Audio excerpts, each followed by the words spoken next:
Bueno, buenas tardes. Buenas tardes, doctor.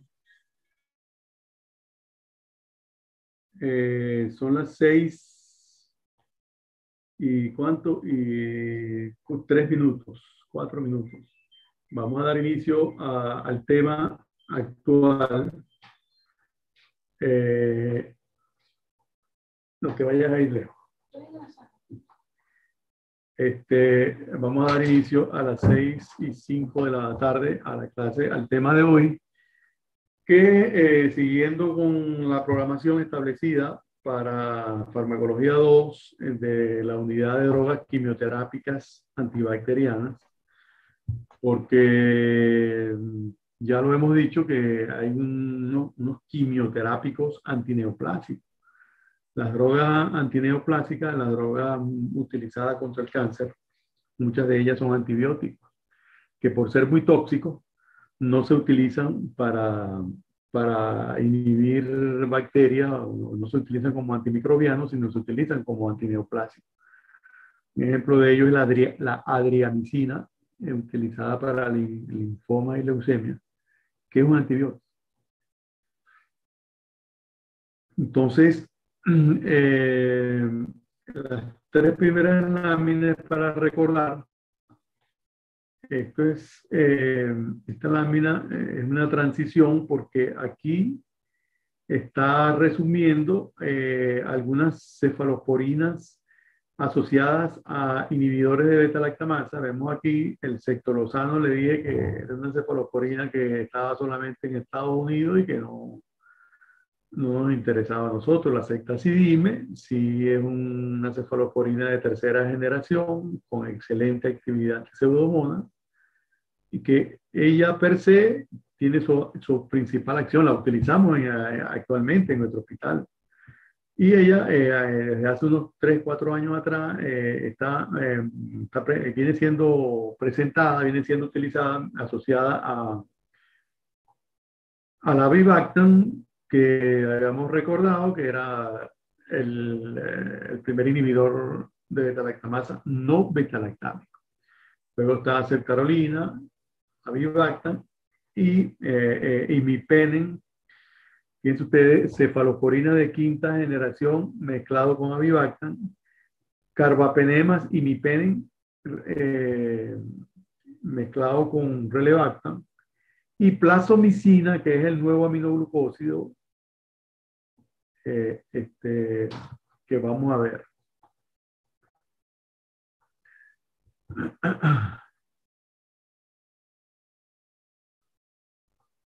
Bueno,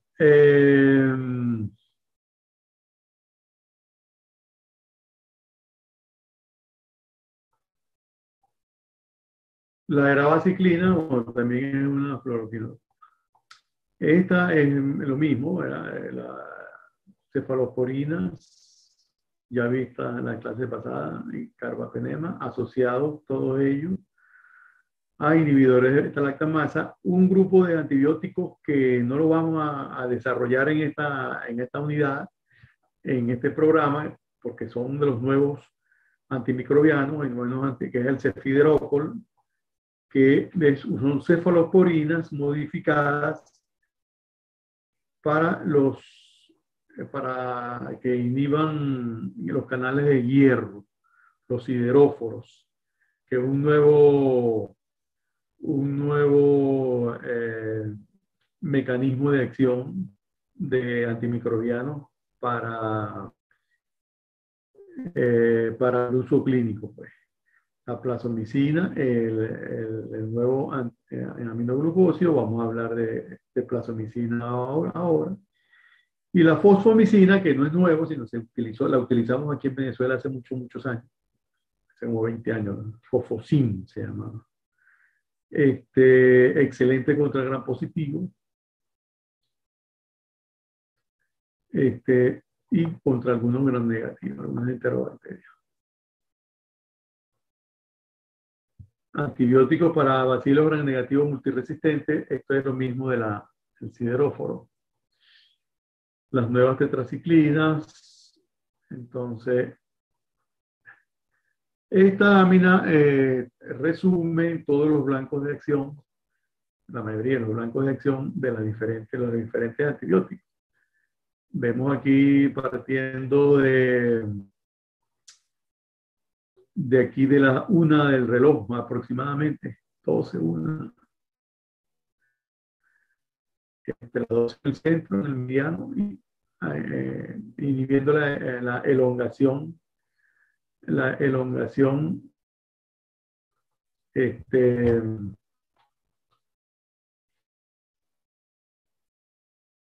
del RNA mensajero, inhibiendo la DNA polimerasa, la DNA girasa, las fluoroquinolonas,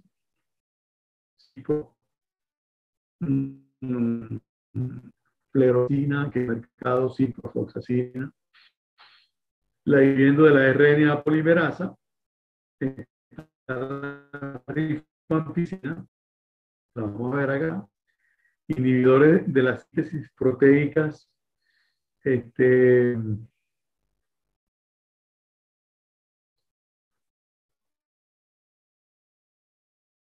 la función cinta ribosomal, eritromicina, cloramfenicol, los lincócidos, linco y clindamicina, los inhibidores de la síntesis proteica ribosomal, clina, cuando glucosa, inhibidores de la síntesis proteica de RNA transferencia, mupirocina.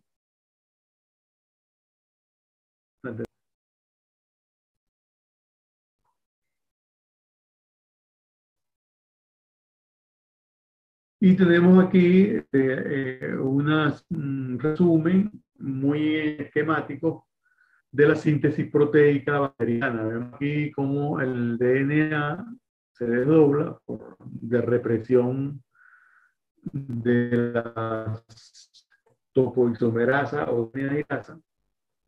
Ahí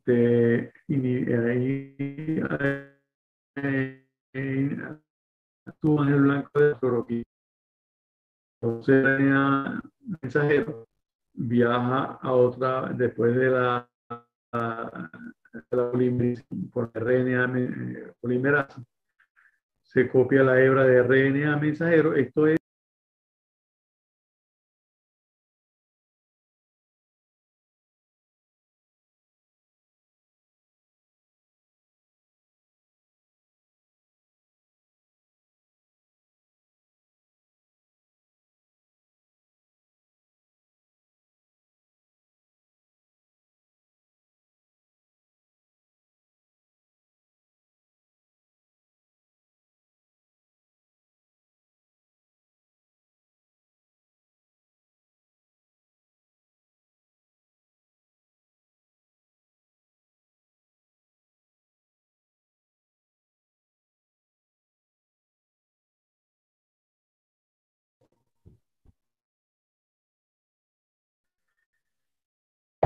ahora le doy acá. Entonces,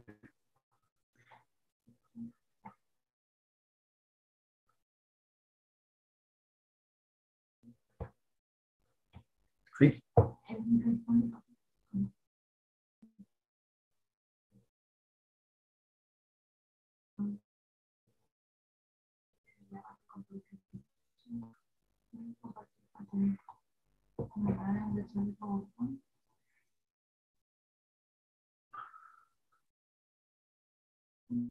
Ahí.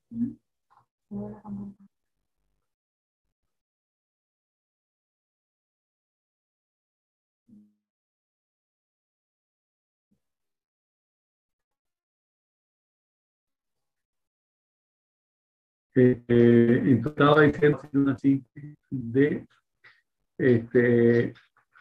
la síntesis proteica. Estaba haciendo una síntesis de una síntesis, una explicación muy sintética de la síntesis proteica.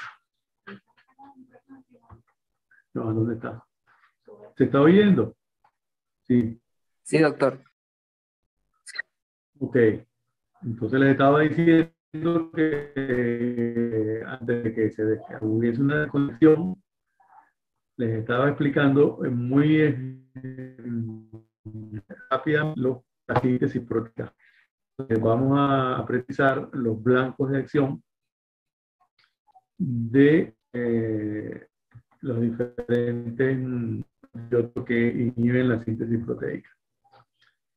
Esto solamente es para recordar aquí la historia, aquí más de haber tres, yo no había nacido todavía, yo nací en el 97, donde Watson y Crick publican por primera vez la estructura de la síntesis del DNA. Recuerden que llevó años el premio Nobel de Medicina por haber publicado y evidenciado la estructura y el flujo de DNA, la síntesis proteica. Las personas responsables del descubrimiento, aquí siempre se nombra a Watson y Crick, pero nunca se nombra a Rosalind Franklin, que es una historia. Lo invito para que ustedes, fuera del ámbito de alguna asignatura, revisen la verdadera historia de la síntesis del DNA, donde esta señora tiene mucho que ver, quizás tanto o quizás más que el mismo Watson y Crick. Están ellos recibiendo el premio Nobel 9 en el 62. Y aquí está la síntesis más escueta, una síntesis de la síntesis de la síntesis de proteínas, una síntesis de la síntesis proteica. Y vemos aquí que la síntesis proteica realmente es parte clásica, parte del DNA, la transcripción, síntesis del ARN, producción de la RNA polimerasa. Ahí actúa rifampicina y otros antibióticos inhibiendo la RNA polimerasa. Algunos antivirales actúan también inhibiendo la RNA polimerasa del virus o la opera de ese virus. Luego del ARN mensajero se va al ribosoma y ahí se produce la polimerización de la cadena polipeptídica y la síntesis proteica final. Esto para la base purinimidínicas, la base complementaria, adenina con guanina, adenina con timina, una base purínica con una pirimidínica, adenina con y en el ARNA se sustituye timina por uracilo, adenina con uracilo, citosina con guanina. De esta manera, ¿verdad? La doble hebra y las bases nitrogenadas complementarias unido por Van der Waals o uniones laxas de hidrogeniones. Representan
Se volvió a conectar.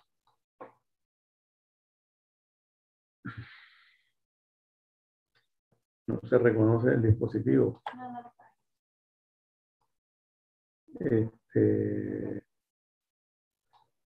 Ahora esto no hace caso.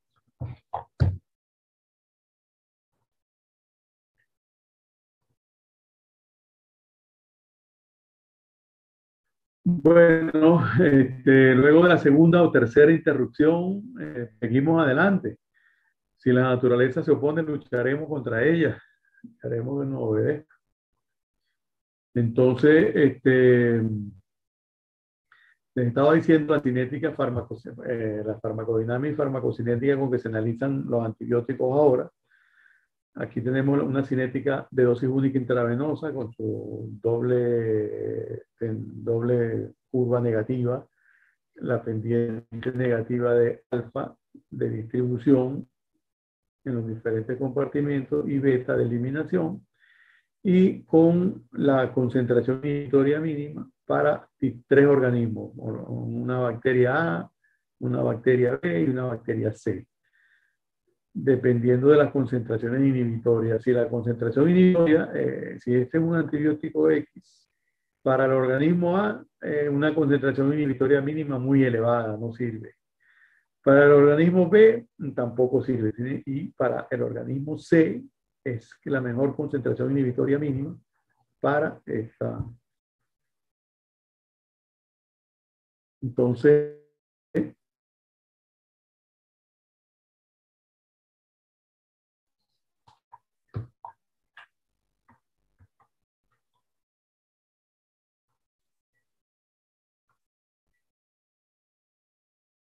bueno, una simplificación de la curva.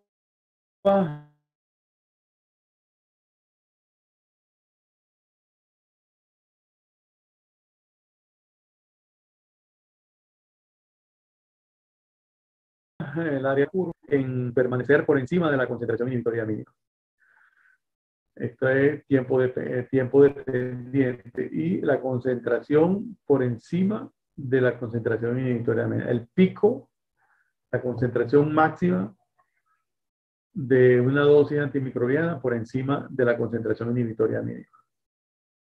Entonces, esto da origen a los antimicrobianos concentración dependiente y tiempo dependiente. Asimismo, sirve esta lámina, esta gráfica, para explicar cuando se coloca aquí la proliferación exponencial bacteriana, el tiempo que tarda la bacteria, las unidades formadoras de colonia en una placa o en un tubo, en una placa de Petri o en un tubo, antes de comenzar nuevamente a aumentar exponencialmente, después de que una dosis ha disminuido, ha pasado el umbral de la concentración inhibitoria mínima o desaparece, ese tiempo que las bacterias permanecen inhibidas, ese es lo que se conoce como efecto post-antibiótico, que lo analizábamos en clase pasada. Bueno, esta también es otra lámina que permite ubicar los diferentes, en cuáles de esos grupos se ubican los diferentes antimicrobianos. Ya lo dijimos que los que son tiempo dependientes son todos los aminoglucosis, son todos los betalactámicos, son tiempo dependientes: penicilina, cefalosporina, carbapenem, aztreonam, macrólido y clindamicina. Los que son pico dependientes, los que son concentración dependiente: aminoglucósido, fluoroquinolona, metronidazol. Bueno, y algunos son área bajo la curva dependiente, que esto también se toma como pico dependiente o tiempo, algunos de las dos. Esta lámina ya la comentamos. Y empezamos con el primer grupo de antibióticos que actúan a nivel de la síntesis proteica, a nivel ribosomal. Los aminoglucósidos actúan inhibiendo la fracción 50S ribosomal. Ahí están varios representantes: gentamicina, tobramicina, micacina, Y su estructura son hexosas, aquí, como lo aprendimos a dibujar allá en bioquímica, hexosas unidas por puentes glucosídicos, aquí, con muchos radicales positivos, aminas, NH3 aquí, y muchos OH que no están representados aquí. Son moléculas muy polares, los aminoglucósidos, y el dato de que sean moléculas muy polares, eso aquí están, aquí no está la polaridad, pero está el grupo, están marcados los grupos oxidrilo, OH y NH2, NH3, aquí marcado positivamente. Entonces, el que sean moléculas muy polares determina que no atraviesen membranas y entonces no se absorben los aminoglucósidos.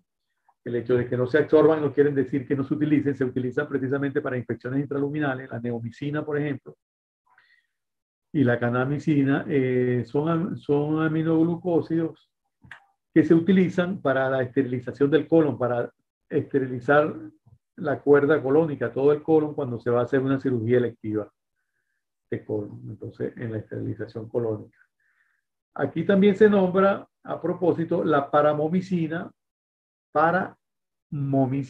que excede en un aminoglucósido, no se absorbe, y que se utiliza como antiamebiano, la paramomicina. No tenemos paramomicina en el país, excelente medicamento, cuyo nombre comercial es el Lumatin, del laboratorio Parke Davis, pero ya no está en el país, la paramomicina. Excelente, tiene actividad amebicida ya entre los antiamebianos que vimos hace unas clases atrás.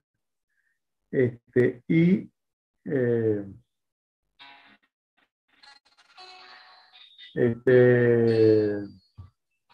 la paramomicina, que estamos en el medio de una clase, Luis, al terminar yo te llamo.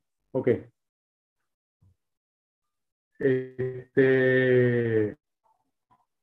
Entonces las diferentes estructuras químicas de los aminoglucósidos. Las familias de la streptomicina fue el primer aminoglucósido en demostrar la streptomicina. El Streptomyces griseus producía un producto de la búsqueda sistemática. No fue en los aminoglucósidos, no fueron hallados producto de la serendipia de la cual surgió la penicilina, sino a partir de la búsqueda sistemática, como aparecieron también las cefalosporinas, más no la penicilina. Y entonces aquí, haciendo investigaciones en muestrear suelo, el Streptomyces griseus producía una primera sustancia que se llamó streptomicina, que es el primer aminoglucósido, que todavía lo nombramos porque forma parte del esquema de 4 drogas, del tratamiento antituberculoso: piracinamida, rifampicina, isodiazida y streptomicina, que como está escasa, se sustituye por el etambutol, la streptomicina. El grupo de la canamicina, amicacina, tobramicina, los miembros, gentamicina, neomicina, y la espectinomicina, que no es propiamente un aminoglucósido, sino un aminociclitol, primo hermano de los aminoglucósidos, y se deja colar ahí, dentro de la familia de los aminoglucósidos. El nuevo aminoglucósido, la plazomicina, vean ustedes, sigue siendo una molécula muy cargada, una farmacocinética similar, pero por esta cadena alifática que tiene aquí, permite actuar contra bacilos gram negativos multidroga resistentes. Los bacilos gram negativos. Es sintético, derivado de la cizomicina, están por años, no interesan mucho los años. No es afectado por las enzimas, que son los mecanismos de las enzimas hidroxilasa, las enzimas que producen las bacterias como mecanismo de resistencia a los aminoglucósidos. Y esta plazomicina, su razón de ser es que es efectiva contra cepas que producen cepas de bacilos gram negativos, que producen beta-lactamasa de espectro expandido, BLE. Y entonces esta plazomicina viene pues a complementar ese trabajo que están haciendo hasta el momento los carbapenemas. También plazomicina es activa contra algunos gram positivos, contra estafilococos meticilino sensible y meticilino resistente. Este esquema trata de sintetizar, simplificar en una lámina, la, los blancos pues, de acción de, de algunos, no todos. Vemos aquí que las tetraciclinas inhibiendo, mejor dicho, actúan inhibiendo la síntesis proteica a nivel de la fracción 30S ribosomal. Entonces siempre decimos, como regla mnemotécnica, la T de tetraciclina es la misma T de 30. A quien se le olvide de ahora en adelante que tetraciclina inhibe la síntesis proteica a nivel de la fracción 30S ribosomal, tiene problemas de memoria. Habíamos dicho que aminoglucósidos también actúan a nivel de la decodificación, a nivel de la fracción 30S ribosomal, pero algunos aminoglucósidos, como la estreptomicina, algunos actúan, aquí está estreptogramina, pero es estreptomicina, también actúan sobre la fracción 50S, de tal manera que los aminoglucósidos actúan sobre algunos sobre la fracción 30S y otros sobre la fracción 50S, inhibiendo la síntesis proteica. Sobre la fracción 50S ribosomal actúan la mayoría de los antibióticos que inhiben la síntesis proteica. Dicho de otra manera, son muy pocos los antibióticos que actúan sobre la fracción 30S inhibiendo la síntesis proteica, entre ellos tetraciclina y algunas aminoglucósidos. Entonces vemos aquí los aminoglucósidos impiden el complejo de iniciación, que la síntesis proteica bacteriana siempre se inicia con el aminoácido formilmetionina y es ahí donde, inhibiendo la fracción 50S ribosomal, entonces se bloquea la síntesis proteica inducida por aminoglucósidos, produciendo una lectura errónea. Desde el punto de vista farmacocinético, no está representado aquí, pero es importante que los aminoglucósidos, por ser moléculas muy polares, ya sabemos que son polares, no se absorben, su liposolubilidad está comprometida. Y entonces, cuando se colocan en el torrente intravascular, ellos no difunden muy lejos, por decirlo de alguna manera, no se van muy lejos del torrente intravascular. Por eso es que su volumen de distribución es pequeño, es parecido al torrente intravascular, partiendo de ese dato, de que los aminoglucósidos, por ser polares, no difunden a sitios muy distantes del torrente intravascular. Como diría alguien jocosamente, se van por ahí cerquita, en el intersticio, por ahí cerquita del torrente intravascular. Los aminoglucósidos no se metabolizan, ellos se secretan en forma activa a través del riñón, a través de la filtración glomerular. Y dentro de sus reacciones adversas están la oto y la nefrotoxicidad, es decir, toxicidad al oído y toxicidad al riñón. La toxicidad al oído puede ser en la rama coclear, la rama que media la agudeza auditiva, o la rama vestibular, los canales semicirculares, que median equilibrio. Puede producir bloqueo neuromuscular parecido al curare, y es por eso que los pacientes que tienen problemas de la placa neuromotora, como por ejemplo la miastenia gravis, los pacientes miastémicos tienen un problema en la placa neuromuscular autoinmune, no se deben utilizar en ellos aminoglucósidos. O los pacientes posoperados que han tenido actos operatorios prolongados en el cual se utilizó muchos bloqueantes neuromusculares, muchas drogas curariformes, entonces tampoco debería usarse aminoglucósido. Es decir, se debe usar cuando hay un problema previo ya sea por uso de fármacos de bloqueantes curariforme, relajantes musculares en la anestesia, no deberían usarlo. Entonces vemos aquí su frecuencia relativa. Pues bueno, esto de bloqueo neuromuscular tipo curar es extremadamente raro, visto en la clínica, afortunadamente. La toxicidad se presenta hasta en la mitad de los casos. La nefrotoxicidad es reversible si se diagnostica y se revierte a tiempo. Hay factores predisponentes a la nefrotoxicidad, ya vamos a ver, factores predisponentes del paciente. Y la ototoxicidad también, la coclear, que es la auditiva, también es relativamente frecuente. El mecanismo molecular de la nefrotoxicidad es importante, está bien determinado. Es una fosfolipidosis.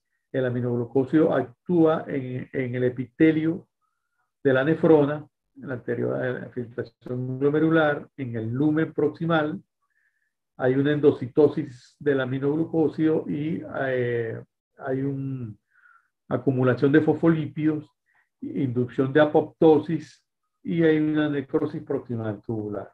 Esto es una necrosis tubular aguda por aminoglucósido. A esto no es lo que hay que llegar. Entonces, haciendo una correcta dosificación, no tiene por qué llegarse a la necrosis tubular aguda. La ototoxicidad también ha sido ampliamente estudiada. Aquí tenemos los canales semicirculares, el aparato coclear, la estructura coclear, la endolinfa y perilinfa y el órgano de Corti, donde vemos aquí que en el órgano de Corti tiene una membrana tectoria, aquí, donde está la rama terminal del nervio auditivo y entonces tienen unos cilios y los aminoglucósidos, por razones que se desconocen, se concentran en los canales, en los líquidos endolinfáticos y perilinfáticos, en la endolinfa y en la perilinfa, en ambos. Es decir, que se concentran decenas, hasta 100 veces mayor que la concentración circulante, la concentración sérica. Es decir, los canales semicirculares, el aparato coclear, pues donde es el asiento de la audición, concentra el aminoglucósido y este aminoglucósido decapita las células ciliadas que son las responsables de emitir los estímulos, de convertir un estímulo mecánico sonoro, longitud de onda, en un estímulo eléctrico. Esas son esas células ciliadas que son la parte terminal de la neurona del nervio auditivo. Entonces, esta ototoxicidad es irreversible. Una vez que se presenta, ya no se vuelve atrás. Tiene unas características de que primero se lesionan los cilios que transmiten los impulsos que están fuera del rango conversacional. La persona puede tener toxicidad coclear por aminoglucósido y no tener problema en la audición, porque siempre se lesionan las neuronas que emiten los impulsos fuera del rango conversacional. Ustedes saben que la intensidad del sonido se mide en decibelios o decibeles y en la conversación está en el rango entre los 80 y 100 decibeles. La persona que grita está por encima de los 100 decibeles. Entonces, las neuronas que primero se lesionan son las que están por encima de las que tienen el umbral para transmitir el estímulo eléctrico para estímulo sonoro, que están por encima de los 100 decibeles y por debajo de los 60. Entonces, por eso que en el paciente que recibe aminoglucósido y quiera monitorearse, quiera investigarse una posible lesión auditiva ototóxica, hay que hacerlo con la agudeza auditiva, la voz cuchicheada, con el diapasón, Ya los relojes no hacen tic-tac, sino con estímulos subumbrales al rango conversacional o supraumbrales al rango conversacional. O en el ideal de las cosas, una audiometría realizada por el otorrino, que es un aparatito que le colocan o unos electrodos y le van dando estímulos subumbrales y el otorrino le pregunta al paciente si oye, si no oye el estímulo y va aumentando hasta que determina el punto de corte. Y ahí se hace un mapeo, una gráfica de la agudeza auditiva en el caso del paciente. La rifampicina es un antibiótico de mucho uso durante mucho tiempo y actualmente pues, es droga de elección entre las 4 drogas de tratamiento antituberculoso. Lo hemos estado nombrando desde el principio porque es el más potente inductor del citocromo P450, por eso que su perfil de interacción medicamentosa es grande. La hemos estado nombrando porque además de tratamiento antituberculoso tiene excelente actividad contra cocos gram positivos, tiene una gran penetración intracelular, la rifampicina, es extraída de este Streptomyces mediterráneo o mediterráneo.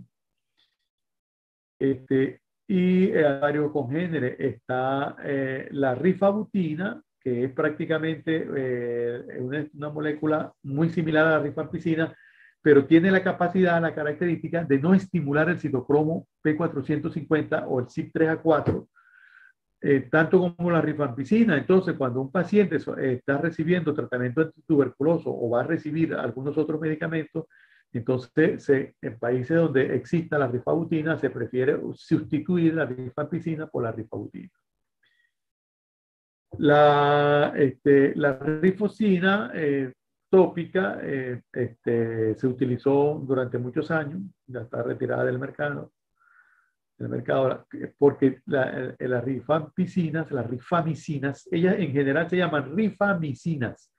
Cuando se habla de rifamicina, el grupo de la rifamicina es para referirse a la rifampicina y a sus congéneres, es decir, la rifabutina, la rifocina, que tiene un efecto inductor sobre el trofoblasto, el fibroblasto, quise decir no trofoblasto, sino fibroblasto, y promueve pues cicatrización. Entonces, anteriormente, pues, todavía existe por ahí en el mercado, la rifocina que se rocía en spray sobre las heridas para promover la cicatrización de las heridas. La rifabutina ya la nombramos como alternativa pues a la rifampicina para sustituirla para que produzca menos interacción medicamentosa en la inducción medicamentosa. Y la rifaximina, que sí es la última en incorporarse al mercado, es una rifamicina, prima hermana de la rifampicina, pero que no se absorbe.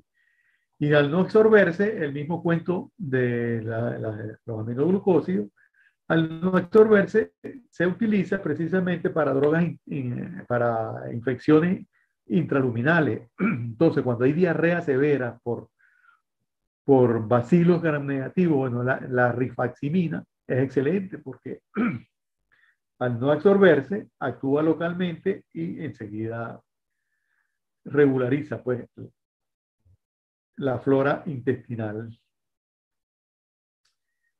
Fíjense ustedes que tiene un volumen de distribución grande, se va por la vía del circuito enterohepático, es el más potente inductor del CYP3A4,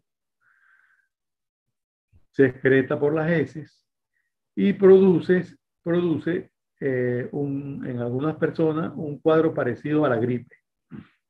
Y es el más potente inductor, ya lo hemos dicho. La rifampicina, para sustituirla, sustituye en la tuberculosis en los pacientes VIH. La estructura de la rifampicina y la estructura de la rifamicina, fíjense que son muy, muy parecidas, del mismo grupo. El cloranfenicol es un antibiótico que ya casi no tiene uso clínico para nosotros los venezolanos. Tiene un interés histórico porque es extraído de un streptomyces, al igual que la mayoría de los antibióticos que inhiben la síntesis proteica, del Streptomyces venezuelae o venezuelae. Fíjense que la semana pasada hablábamos de la anfotericina B, que se extraía de un Streptomyces de aquí, de un actinomyces, de aquí de la margen norte del Orinoco, y ahora estamos hablando de un antibiótico que es extraído de un Streptomyces, que los textos norteamericanos, por lo menos el Goodman y Gilman dice, cloranfenicol, extraído de un Streptomyces del suelo de tierras cercanas a Caracas. Y entonces uno dice, bueno, si se descubrió aquí en el sur, en Temblador, en el sur del estado de Monagas. De ahí fue donde mostraron el suelo, allá en la década de los 40, financiado por PDVSA, los investigadores norteamericanos, y descubrieron este cloranfenicol. Excelente droga antianaeróbica y contra bacilos gram negativos. Lamentablemente, un medicamento muy barato, salvador de vida.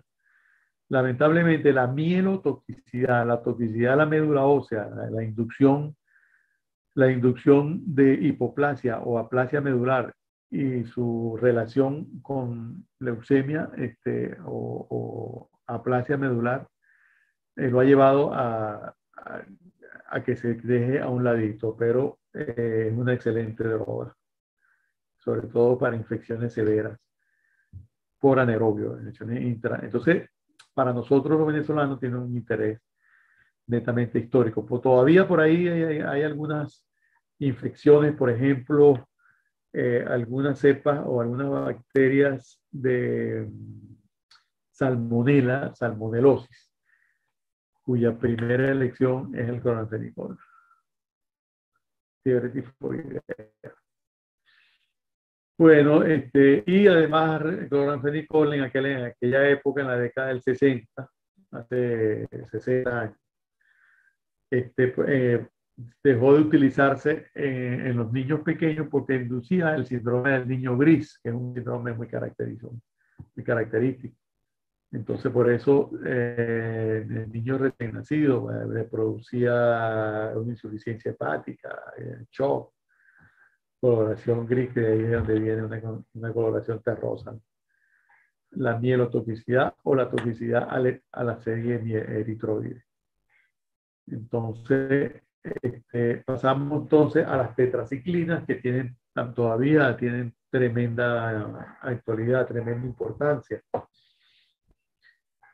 Tetra de 4 ciclinas, ciclos, aquí tenemos las tetraciclinas, todas tienen una estructura, cuatro anillos cíclicos unidos por algunos dobles enlaces y una cara con alguna liposolubilidad y algunos radicales aquí, metilo, oxidrilo, OH negativo, CH3 positivo. Entonces, una cara hidrosoluble y una cara liposoluble. Algo análogo, parecido a la estructura de la anfotericina B. ¿Se acuerdan ustedes de la anfotericina B? No sé si van a hacer memoria fotográfica. La estructura de la anfotericina B es una estructura macrocíclica muy grande, donde tenía una cara liposoluble y aquella molécula de anfotericina y una cara hidrosoluble. Bueno, aquí también hay una cara con varios dobles enlaces que de ahí viene la liposolubilidad de las tetraciclinas y una cara también. Entonces, las tetraciclinas, las primeras en aparecer allá en la década de los 40, eran la oxitetraciclina y la clortetraciclina. Lo de cloro está diciendo que había un cloro ahí en la estructura. Y eran tetraciclinas de vida media muy corta que se indicaban cada 8, cada 6 horas. Y luego se mejoró la estructura y surgieron las nuevas tetraciclinas, la doxiciclina, que está aquí representada, y la minociclina. Entonces, estas dos que están aquí, la doxiciclina y la minociclina, son tetraciclinas relativamente más nuevas, con vidas medias más largas y, por supuesto, mejoraron la posología de cada 6 horas o cada 8 a cada 12 horas. la doxi y la minoxiclina que todavía se utiliza. La metaciclina es una tetraciclina de acción intermedia, también producida por un streptomycin. Y entonces vemos aquí lo de las diferentes estructuras, todos cuatro anillos. Hubo un intento también, o hay, mejor dicho, un intento en clasificarlas en generación. Las de primera generación, las primeras tetraciclinas, la clortetraciclina y la oxitetraciclina, vidas medias cortas. Las de segunda generación, la doxi y la minoxiclina, con vidas medias más largas, mejor posología, mejor tolerancia. La mayoría de los antibióticos que se utilizan vía oral son muy gastrolesivos, pegan mucho en el estómago. Y dentro de esos antibióticos, las tetraciclinas son uno de ellos, son uno de los más gastrolesivos. Esta gastrolesividad, erosión a la mucosa gástrica, es menor en las nuevas tetraciclinas, mino y doxiciclina, las primeras tetraciclinas.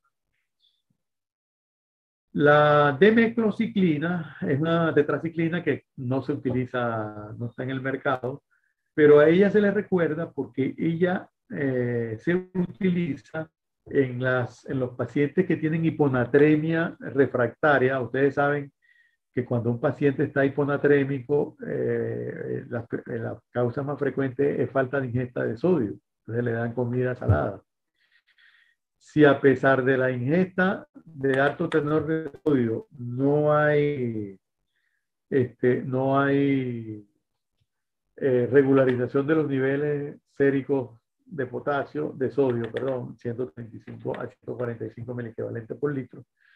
Entonces, en algunas personas se le da demeclociclina porque esta tetraciclina en particular bloquea la excreción renal de sodio y entonces permite que se mantengan pues, los niveles séricos de sodio. Entonces sirve para tratar la hiponatremia, pero al mismo tiempo hay que buscar la causa de esa hiponatremia. Entonces, mino y doxiciclina, dosificación cada 12 horas. Dentro de estas, mino y doxiciclina, todas ellas, de primera y de segunda generación, si le vamos a dar ellas tienen la particularidad de que no pueden administrarse ni con antiácidos, ni con derivados lácteos, o leche, quesos, ni con antiácido, hidróxido de magnesio, hidróxido de aluminio, porque estos productos interactúan químicamente, produciendo una relación química de quelación y fijan a la molécula y disminuyen o impiden su absorción. Entonces, a la persona que le indicamos tetraciclina a diario, se usa muy frecuentemente, entonces se les advierte que no coman queso ni tomen leche con el medicamento. Pueden comer queso y tomar leche a cualquier hora del día, menos con la hora en que se está tomando la tetraciclina. Los alimentos que no llevan lácteos pueden impedir la absorción de las primeras, más no de la segunda. Es decir, que de la segunda, esta doxi y minoxiclina pueden darse con la comida, con el desayuno y con la cena, pues cada 12 horas, sin que esto menoscabe su absorción. O sea, entonces, además de la cómoda posología, la posibilidad de que le vaya a producir lesión gástrica con la comida es una ventaja. Y el nuevo representante de la tetraciclina es la tigeciclina, del grupo de la glicilciclina, porque lo que hicieron fue anexarle un aminoácido glicina, que es esta cadena lateral que está aquí, la glicina, produciendo un subgrupo de las tetraciclinas, que son el grupo de la glicilciclina, aquí por el aminoácido glicina. Bueno, que le confirió la tigeciclina, le confirió un espectro amplísimo, o sea, aumentó la potencia y se aumentó el espectro de la tetraciclina hacia bacilos gram negativos, productores de resistencia, de tal manera que la tigeciclina es un excelente antibiótico actualmente, precisamente para esas infecciones severas. Estas primeras son predominantemente vía oral, y esta es vía parenteral, la tigeciclina. Aquí están algunos intentos en clasificarla de acción corta o las primeras, oxi y tetra, clortetraciclina y oxitetraciclina. La de acción intermedia, la D-meclociclina, que como les comenté, ha quedado solamente para la historia de tratamiento de hiponatremia. La de acción prolongada, toxi y minociclina, su vida media es más larga, posología 2 veces al día. Y la última, el grupo de la glicilciclina o tigeciclina. Entonces, aquí está esta lámina, abunda más de lo mismo, pues, acción intermedia y acción prolongada, acción larga. La tetraciclina, la T de tetraciclina es la T de fracción 30S ribosomal. Entonces, ahí actúan las tetraciclinas. Las indicaciones, las tetraciclinas penetran al citoplasma y son útiles en infecciones por gérmenes intracitoplasmáticos. Ahí está Luisa Gómez Mancilla, accedió a admitir. Estás llegando tarde, Luisa. Le voy a meter chisme a tu papá. Está llegando, fíjate tú, ya estamos terminando, ya faltan 2 minutos y ahora es cuando Luisa llegó a la clase. Estas clases online declaran todo, esta clase online. Ahora, ¿quién se conecta? ¿Quién no?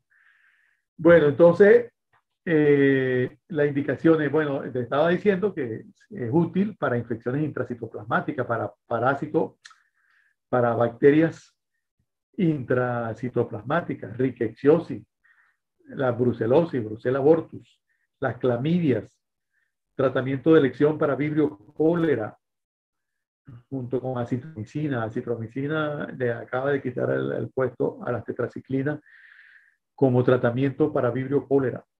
Y bastante utilidad la tetraciclina en las infecciones de transmisión sexual, uretritis, granuloma inguinal, linfogranuloma venéreo, ustedes van a ver más adelante.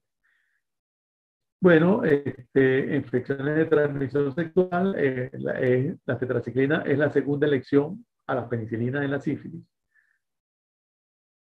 Las tetraciclinas tienen como efecto colateral que colorean el esmalte dental, por lo tanto está contraindicada en niños por debajo de los 8 años que tienen dentadura provisional o los dientes de leche se acumulen el esmalte, o uso en el embarazo.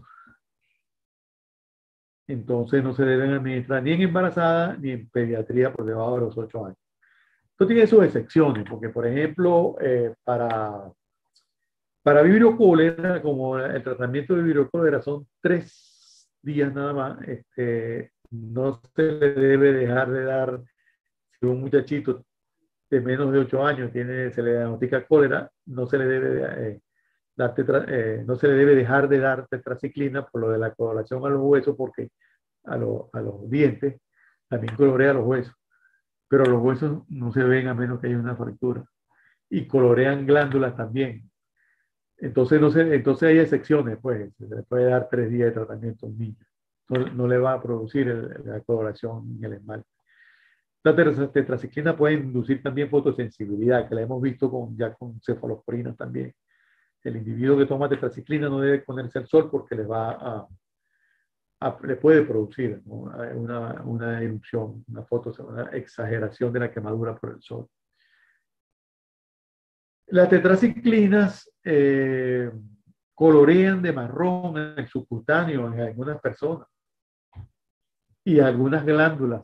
La glándula tiroides se colorea Entonces ven aquí una fotodermatitis, ¿verdad?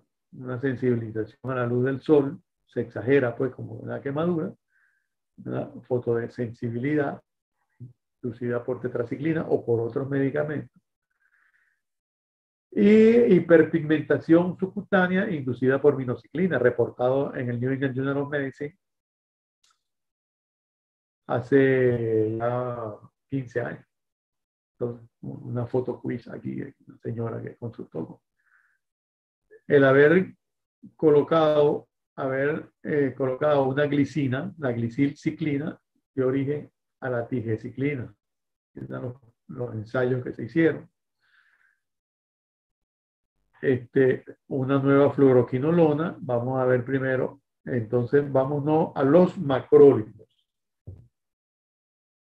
Los macrólidos, el primer macrólido fue la eritromicina, sacada de un estreptomicina.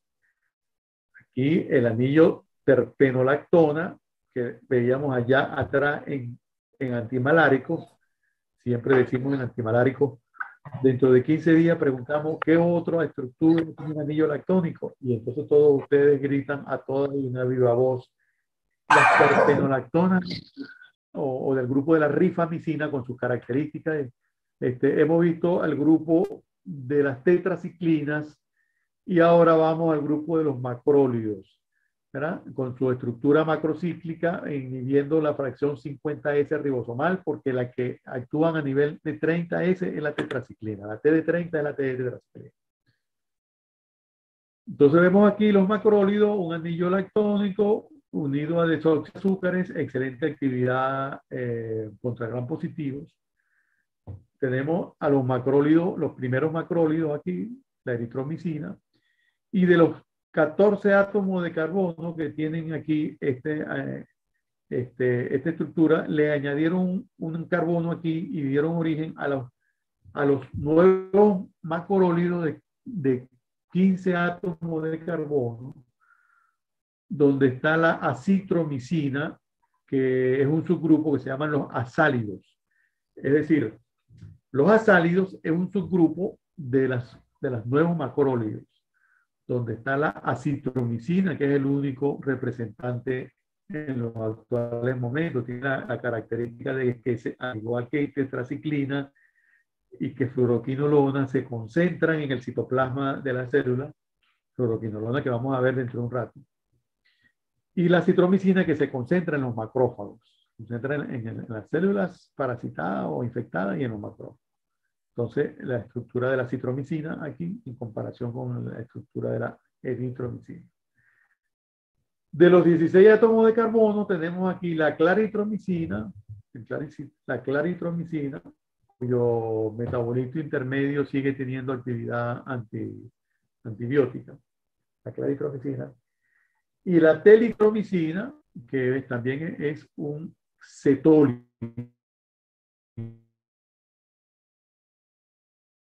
Es una telitromicina, cuyo nombre comercial cuando estuvo en el país fue el Quetex, el palíndromo Quetex. Entonces vemos aquí la primera generación o primera ola, las tres ondas de los macrólidos. La primera, la espiramicina, eritromicina A. La segunda, claritro, acitro. Y la tercera, con los cetólidos, los cetólidos o telitromicina. Entonces, fracción 50S, macrólido, cloranfenicol, los macrólidos.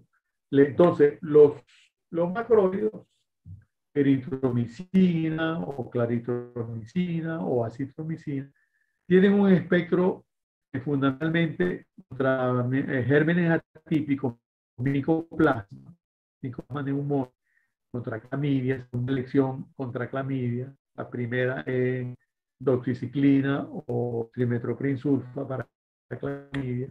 Infecciones leves como esta que está aquí, con pseudomitis. Bueno, la elección, excelente droga para infecciones programativas en piel Para infección por erisipela, también alternativa. Los macrólidos, sobre todo acitromicina, también tienen su función, su actividad antimalárica. Y en neumonías atípicas. Aquí está imagen de un acceso pulmonar, una neumonía en el lóbulo medio derecho, que me da aquí imagen de aceleración pulmonar. Pasamos al grupo de los linfócidos. Los linfócidos y la linfosina desde de usar muchos años, hace muchos años. Pero quien todavía está activa es la lincomicina que fue clorinada, un cloro, la Cl de clindamicina. A la molécula de lincomicina le colocaron un cloro en la posición 7, la cloro lincomicina. En el espectro, sobre todo para la clínica de la droga antianarcótica. Vemos aquí, hasta aquí de la lectura.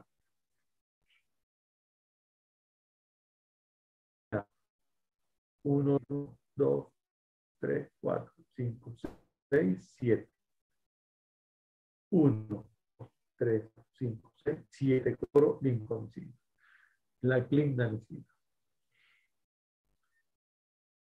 La clindamicina ha sido clásicamente asociada a colitis pseudomembranosa como efecto colateral, siempre ha estado indefectiblemente asociada a eso, de tal manera que un paciente que recibe clindamicina inicie un cuadro diarreico a retirar también. Aunque no es la colitis pseudoingestiva de la clindamicina, que es aquí la gran cantidad de antibióticos que está asociado a la infección producida por colitis pseudomembranosa, producida por el crecimiento del Clostridium, y la toxina deteriora y levanta la mucosa.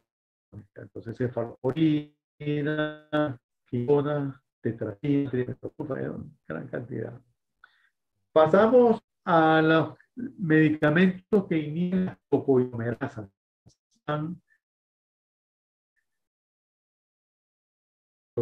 La DNA, ellas son el blanco de acción de las fluoro.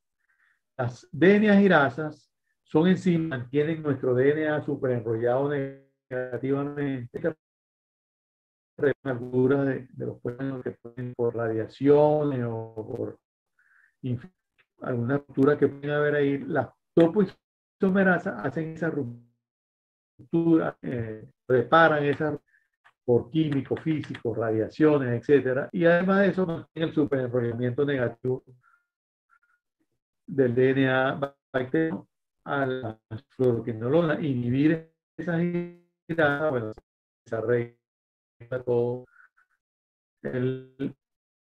la estructura de la estructura de Watson. El ácido nátrico es la estructura madre, decirlo de alguna manera, de las fluoroquinolonas. El ácido nalídico y otolínico fueron las dos primeras quinonas que se usaron en el mercado internacional hace 60 años. Luego esas quinolonas tuvieron alguna de hipertensión craneana en niños y efectos por la terapia nerviosa dejadas, y luego hace 30 años se fluorinó la molécula con flúor, la molécula químico. Fíjense que ya en antibióticos veían quinolínico y veían la fluorinolona como antibiótico.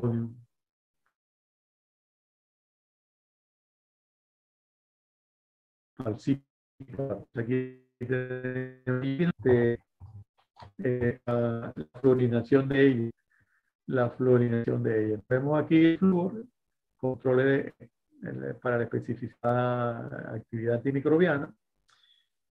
Este grupo propil, metiletilpropil, ciclopropil, entonces es importante para la actividad contra el negativo.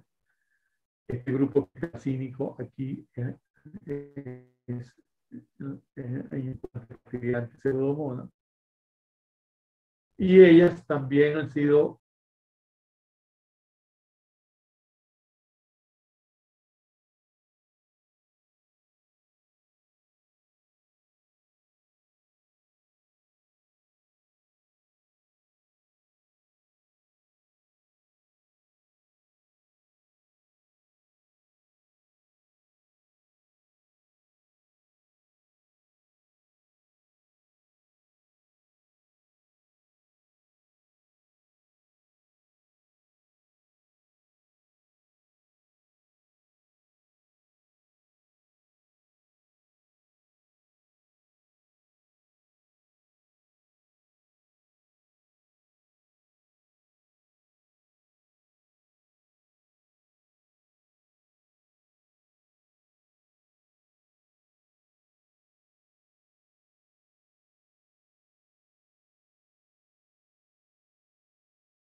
eh,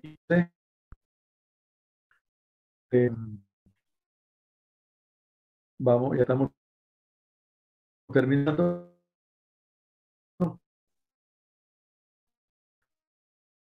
De, general, te decía que fueron las que no fueron fluorinadas, no eran fluorinadas, eran quinolonas, pero no fluorinadas, el ácido salicílico y el oxolín. Luego, de las cefaloporinas de segunda generación, ciprofloxacina, y las de cuarta generación, la levo cuarta, tercera y cuarta, moxifloxacina y levofloxacina, que son las que están actualmente en el mercado, la moxi y la levofloxacina. Tercera y cuarta generación tienen mayor actividad hacia cocos gram positivos que ocasionan en el árbol respiratorio, y se llama también quinolonas, se le llama respiratoria porque tienen actividad contra respiratoria. Entonces, ¿cuál es el problema de las quinolonas? Bueno, primero la bondad. Alguien en un grupo, creo que fue Sara Villarruel, que la estoy viendo por ahí, y, con tu novio, me imagino yo, tu hermano, ¿no? Debe ser. Doctor, es mi Preguntaba ella hermanito. que tu hermanito, imagínate, pues. Entonces, les decía, cuando ella preguntaba, que los antimicrobianos que tienen una equivalencia, no una bioequivalencia, sino una equivalencia farmacocinética, es decir, la misma droga suministrada por dos vías diferentes, oral y rectal, o oral e intravenosa, tenían curvas de concentraciones séricas parecidas. Entonces, aquí no está representado eso. Vamos a ver, no hay la curva. Aquí lo que está representando, entonces, aquí la curva cinética de la ciprofloxacina sola. Y si se hubiese dado oral, aparecía una curva muy similar a esta, de tal manera que la hace, esta es la vía oral, y si se da intravenosa, aquí la curva baja de por aquí, las dos pendientes negativas, que hay un paralelismo entre las dos curvas, y entonces eso hace ideal a este medicamento para la terapia secuencial o terapia switch, también se le llama. La terapia switch, así como el switch de electricidad, o terapia secuencial también se le llama. Para comenzar con la vía intravenosa y después se pasa a la vía oral. No solamente una dosis, pueden ser 1 o 2 días de dosis intravenosa. Aquí lo que está representando entonces es la cinética de la vía oral, de la ciprofloxacina cuando se da sola, y la cinética cuando se da con antiácido. Fíjate cómo el antiácido prácticamente inactiva la absorción de las fluoroquinolonas. Las quinolonas cada día están más en desgracia. Cada día ellas producen, por ejemplo, inducir diarrea, ras cutáneo, pero tienen efectos específicos como fotosensibilidad, igual que la tetraciclina. Tienen una actividad importante sobre el sistema nervioso central. La fluoroquinolona inhibe el umbral convulsivo por un mecanismo bien particular que inhibe las neuronas GABAérgicas. Al inhibir el GABA, la inhibición de la inhibición es como que fuera una estimulación y predispone a convulsiones, de tal manera que personas con disritmia cerebral o personas epilépticas no deberían pues, tomar fluoroquinolona. Y a los ancianos les quita el sueño, de tal manera que es quizás el efecto colateral más frecuente en el sistema nervioso central en los ancianos. Torna insomnes. Está implicada en el alargamiento del QTC, entonces alargamiento del QT en el electrocardiograma, pacientes con arritmia. Los efectos cardiovasculares de las quinolonas cada día se les descubre más prácticamente los cardiólogos o cuando hay una enfermedad cardiovascular no se prefiere no utilizar los cardiólogos y médicos en general, internistas, deben hacer abstracción de no usar quinolona en pacientes con enfermedad cardiovascular severa, porque primero son arritmogénicas, alargan el QT y últimamente se han demostrado que exacerban aneurismas disecantes de la aorta, producen arritmia por otros mecanismos que no es el QTC, que no es la conducción auriculoventricular.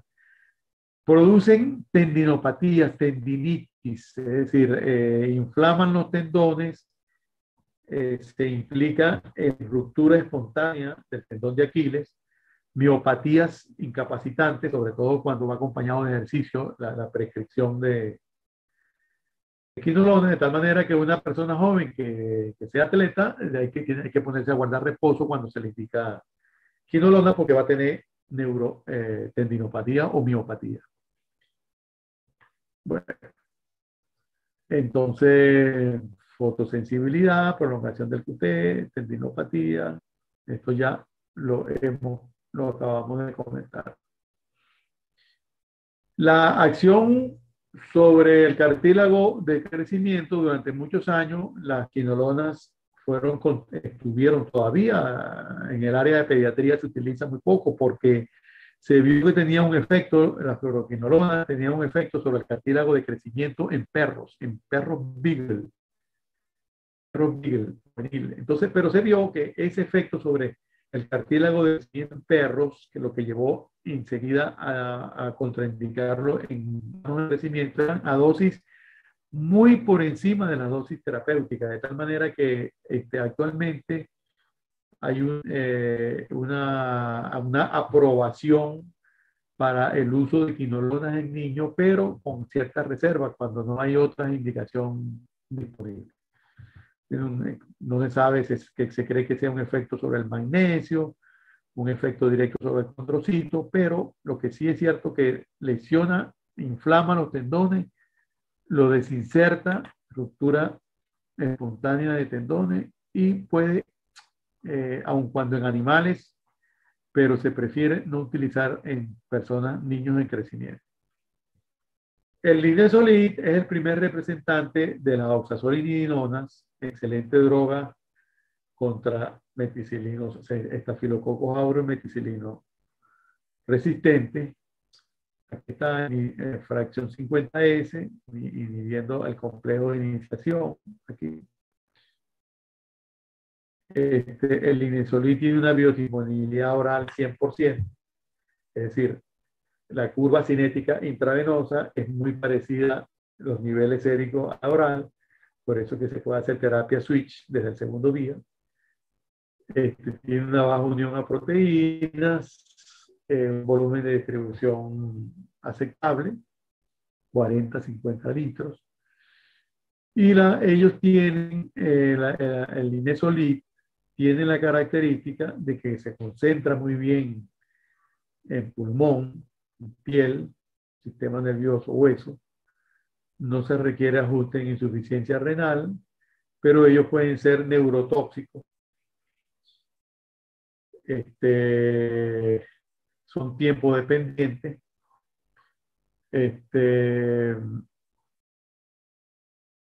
Penetra el biofil, esto es importantísimo porque las bacterias se defienden de los antibióticos produciendo una matriz, una matriz gelatinosa, un biofilm donde no penetran los antibióticos, pero este sí. Entonces, este junto con clindamicina, que también es otro de que penetra el biofilm. Entonces, el Linezolid, neumococo resistente, su razón de ser es para cocos gram positivos, fíjense ustedes, sobre todo resistente a meticilina, a vancomicina y a los otros antibióticos. Produce un síndrome serotoninérgico, crisis hipertensiva, movimiento involuntario. Puede producir inhibición de la monoaminoxidasa, produciendo un síndrome de crisis hipertensiva que contenga un síndrome tiramínico. Y después de la segunda semana, nunca deben ser casi encaminados más allá de 15 días, porque ahí es donde se dispara la frecuencia de hipoplasia, trombocitopenia medular por linezolid. Excelente droga. Está implicada en una toxicidad mitocondrial, el linezolid. Inhibidor reversible de la monoaminoxidasa, sus indicaciones, y el nuevo congénere de las oxaceloidinonas, el tedisolid, más estable que el linezolid. Bueno, con esto terminamos esta clase. Creo que quedan muy pocos antibióticos, queda una sola, aquí le di hasta donde era posible, ya son las 7:30, hicimos 1 hora y 10 minutos de clase.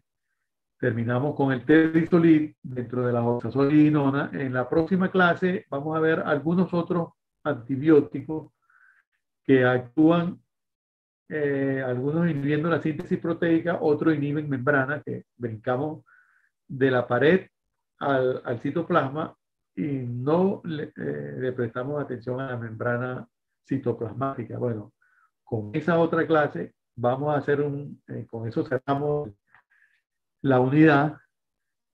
Cerramos la unidad y vamos a revisar, a refrescar algunos de los antibióticos que vemos aquí. Ustedes pueden sugerir cuál refrescar y avanzamos con daptomicina y otros, quinopristina, dalfopristin o sobre todo daptomicina, antibióticos que inhiben la permeabilidad a la membrana.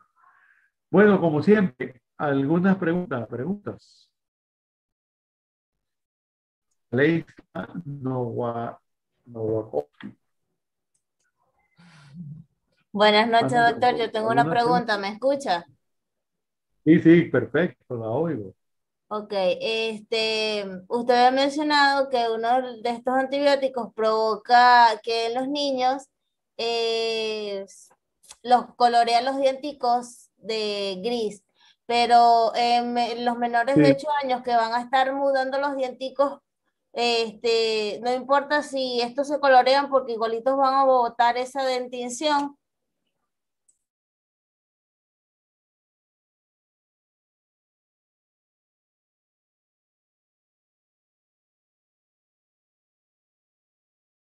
No, ellos ven la dura, todo de la dentadura, preferible no. Quizá en el bien ambas dentaduras, la transitoria, la preferible no utilizar la ciclina. Doctor, disculpe, no le escucho bien. ¿Puede repetir, por favor? Sí, como no, las veces que usted quiera. Les estoy diciendo que el depósito de tetraciclina, así como se deposita en el subcutáneo, el depósito de tetraciclina en el esmalte dentario, no es solamente en la dentadura transitoria, la dentadura de leche del lactante, del preescolar, sino también en el esmalte de la dentadura fija. Y es por eso que no debe usarse ni en el embarazo ni en la primera infancia, porque hay coloración de la dentición, de las dos, de la transitoria, de la de leche y la permanente. ¿Alguna otra pregunta?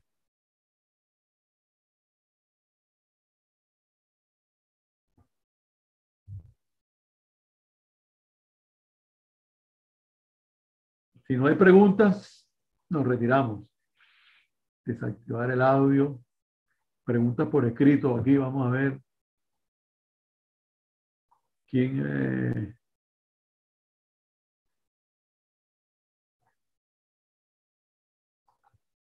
bueno, nos vamos. Gracias.